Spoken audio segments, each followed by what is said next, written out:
and they checked and they verified that they were gone and had apparently been for a while. And then investigators took over. You're going to hear they processed the car, they collected evidence, they took photographs. And once the ME's office came and took Savannah and Matthew's bodies, they were able to actually get inside and see what they were dealing with, because at first they couldn't tell. And you're going to hear that the more that they looked, the more they evaluated what was there and what wasn't. This was adding up more and more like someone did this to them and not like they did this to themselves. You're going to hear that they did not find a gun in that car. You're going to hear that there were items that you would think would be there of value that were not, including Matthew's wallet, his ID, money, some rings that he regularly wore on his hands. Savannah didn't have a purse.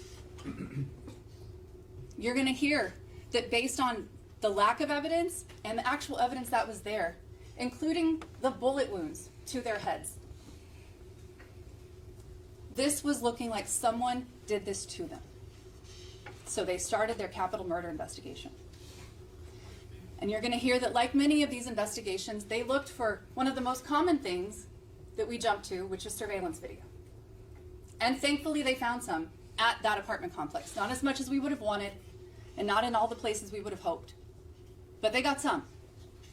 And from that video and the evidence they recovered in Matthew's car, they were able to develop leads. And they followed those leads because it gave them an idea of who the suspect might be and what kind of car they might be in.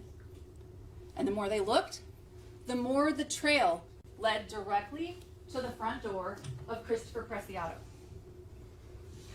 Because what law enforcement didn't know at the time, but would later find out, is that Christopher and Matthew knew each other. Christopher was a client of Matthew's and would buy marijuana from him on occasion. And you're going to hear that on the night of December 21st of 2023, Matthew and Chris had an agreement, an arrangement. They were going to meet at Chris's house to do a transaction.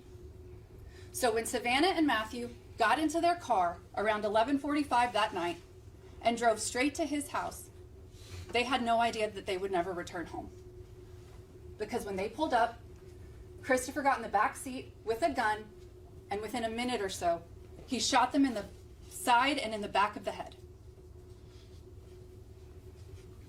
And what you are not going to hear, what the evidence is not going to show, is that right after he did that, he called 911 and said, "I did this, but I did it in self-defense. I did it because I was afraid for my life." You're not going to hear that he did that.